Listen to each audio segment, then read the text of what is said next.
I very much still think that you are one of the really movers and shakers of this industry. And please, Edouard, don't stop. Please don't stop.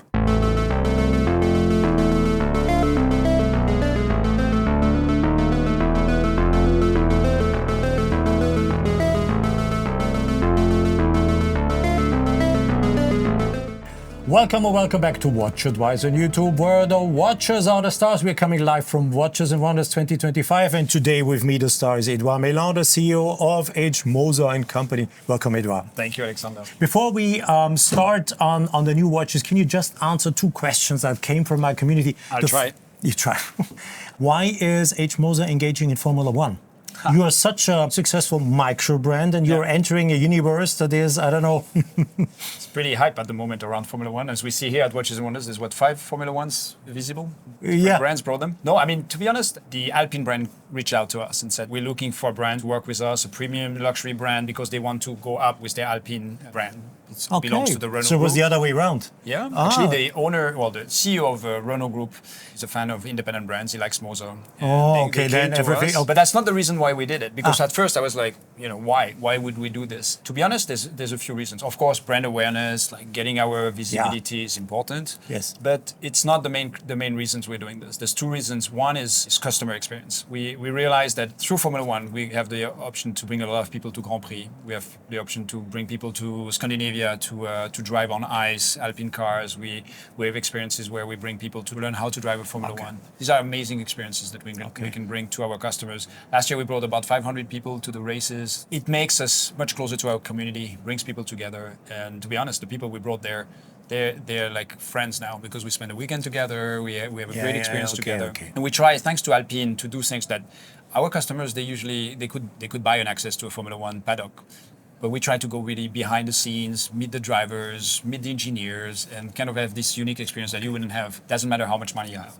That's one. The second one is, as you've seen in recent years, we slowly try to experiment into more sporty watches. And with Formula One, it's interesting because it gives us possibility to explore this territory much more with new materials, more mechanics visible. It's really brand awareness, customer experience, and legitimacy in the more sporty segment. And for you guys watching the video, it's a good reason to buy maybe some Moser watches. Then you get an invitation from Edouard to join one of the Grand Prix, and you will meet mechanics, and you get experience. You can drive cars on ice, etc., etc. No, thanks for the answer. I thought something like this, but it's the official now. The question is answered. You will see later in the year. There's many projects that go beyond the watches. We're working with Alpine engineers.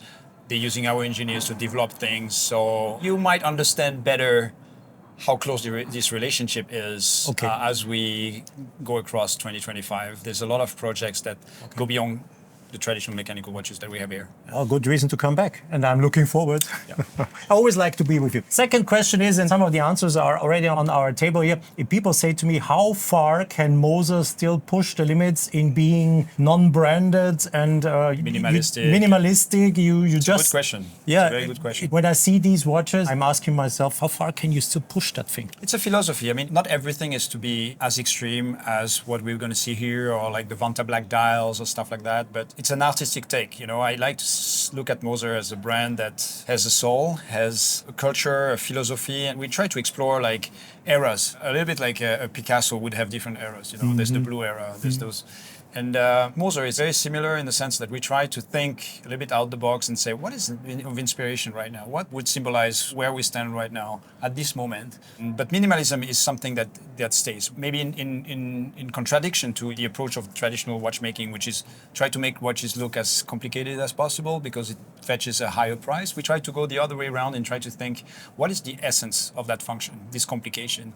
How far can we go in getting the minimum you need to show a miniature repeater, a chronograph, a perpetual calendar, eventually an equation of time? What is really essential to make it? What is the definition of that function? Rather than adding things to make it more complicated, how can we reduce it to a point that it's still an equation of time, it is still a perpetual calendar, it is still a chronograph, but we got rid of everything unnecessary. And it is still recognized as a Moser. Should be recognized. I want all my watches to look like a three-hands watch. For instance, one of these watches, if you don't know the brand, you would say, okay, what's this? You need to understand what we did before and potentially what we will do in the future. And that's where there's a cross path with art. you understand the Picasso from what he's done before and what he's done afterwards. And I think that's important to understand that. And here, it's the pop era for Moser. It's a launch, it's a drop for Watches and Wonders. It's something we want to talk about. We want to celebrate that moment where Moser is very, we played a lot with colors. Maybe we'll go away from colors in the future. But now it's really the moment where we get the summit of how much color we bring. And at the same time, we embrace tradition, craftsmanship. And I think this pop collection, using natural stones with bright colors, is a great expression of that. Clever, he's a smart guy. He's telling you maybe we will get rid of all the colors yet, so inspiring you should buy one because maybe in the future there won't be any colors anymore. I think color is something we like anyway, but we started playing with colors very early in 2012 when we acquired Moser. There was not so much colors in the industry. It's true. It is a fairly recent thing. And now you see more and more brands going Yeah, this you way. were pioneering lots of things. It's a cycle, so it will go away at some point. And usually we are at the forefront, or we try to be. So you can expect us to be moving away from colors if needed earlier than the others. I expect brands to copy him again, as they always do when he comes out with something that looks good. We try to surprise people, and, and this is no exception. Show me some of the watches. So here, please. Pop collection, the idea is, it came from a year ago. We had a supplier fair here in the same location, and I was playing with stones, and I said, oh, how difficult would it be to start combining those colors? I want bright colors, and the idea of pop showed up, and then we like playing with the people there, and obviously they like those ideas. So then we started playing with, coral, turquoise, lapis lazuli, chrysoprase, jade, opal, and playing with those, because these are bright color, quite homogeneous stones.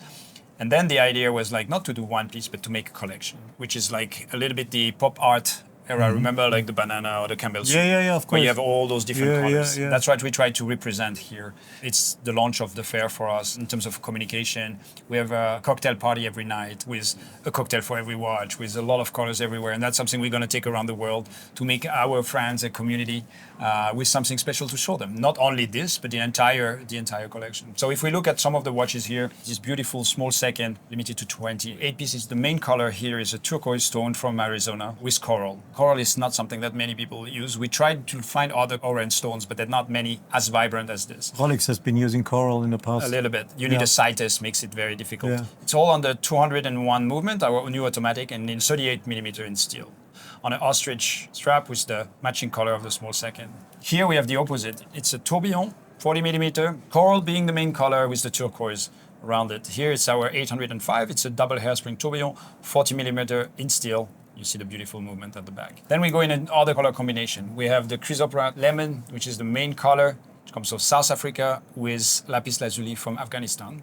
So the contrast between dark blue and the yellow. Beautiful here. Again on the tourbillon, limited to 8 pieces. Here we have the opposite, lapis lazuli. Not a lot of period on this one. This was the first one that came. We're working on dials that have a little bit more period inside to see a little bit more like the Milky Way style. With the chrysoprase lemon in the center, in steel, 38 millimeter, again with the 201, limited to 28.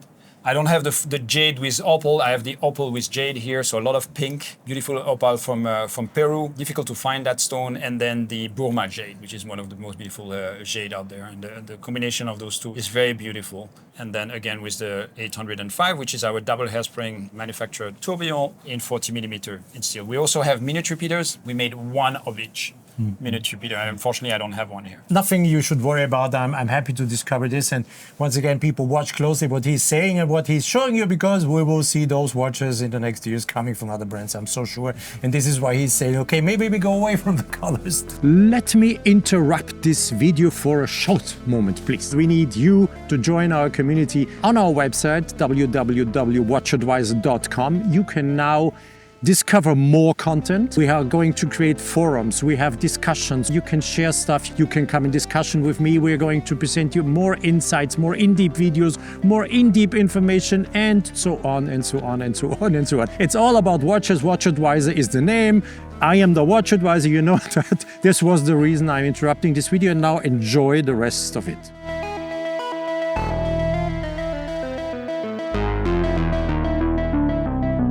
And the dégradé, you were the first to do these dégradé dials with dials, fumé dials, and look today, It's strange. It's one of the first dials we do without dégradé. Yes, yeah. But look today, how many brands use that style, and before it was. It's good. Yeah, of You course. saw the success of Moser, and it's part of it. I don't think what's important to me, and we'll see it with what's below that, is to continue to be ahead. And when people started copying our traditional fumé, we said, okay, we need to be a notch ahead of them. So we started to work on enamel fumé. So enamel is a very traditional craftsmanship, very complex to make. Yeah.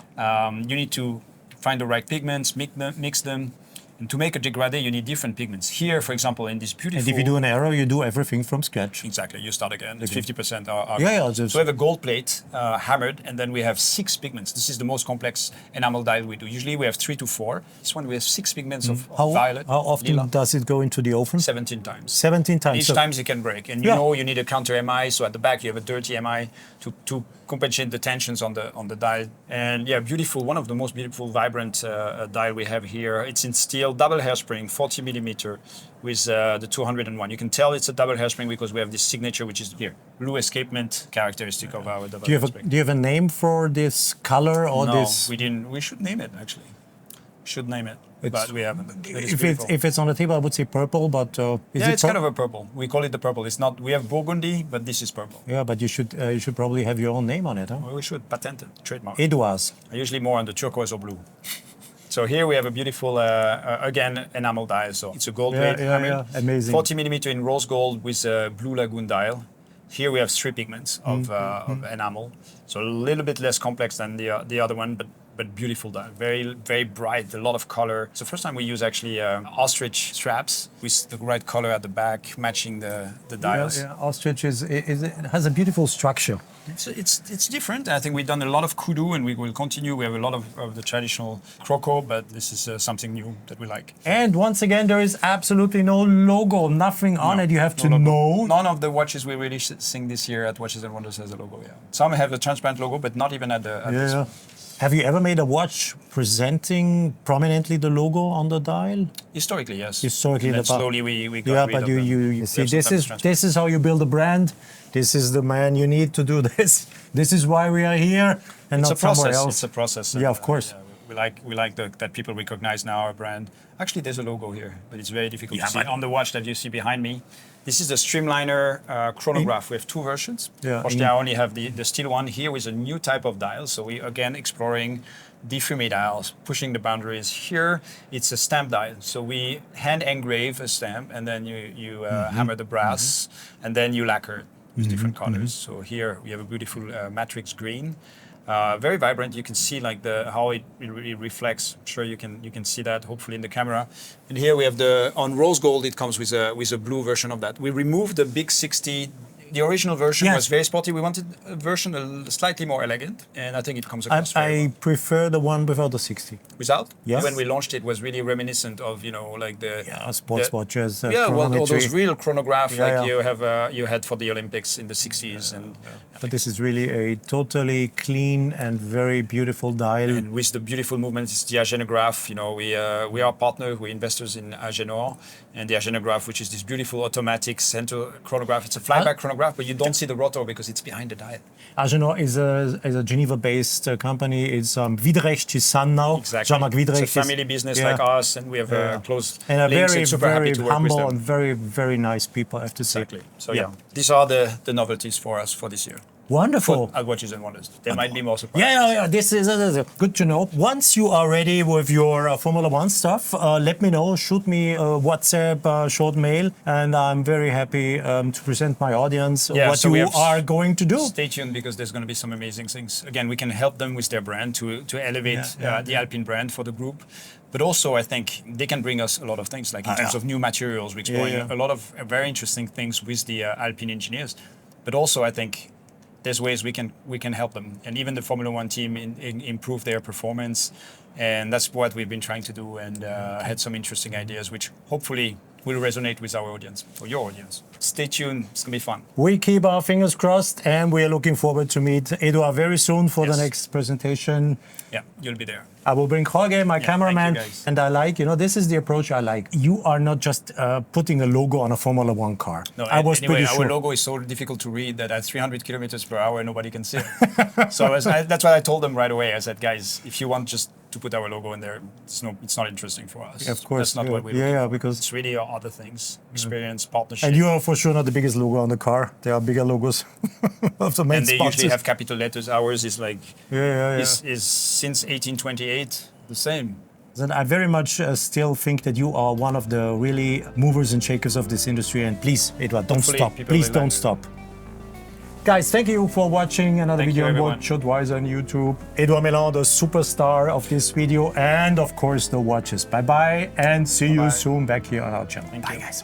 Thanks a lot for watching the video on WatchAdvisor on YouTube. And if you think that this is your channel, please check out our website, watchadvisor.com, and especially our community section on our website to really get in touch with us, to share lots of things. You will get more detailed information about the watch industry, in-depth videos. More fun will happen there. So if you're interested, have a look at watchadvisor.com.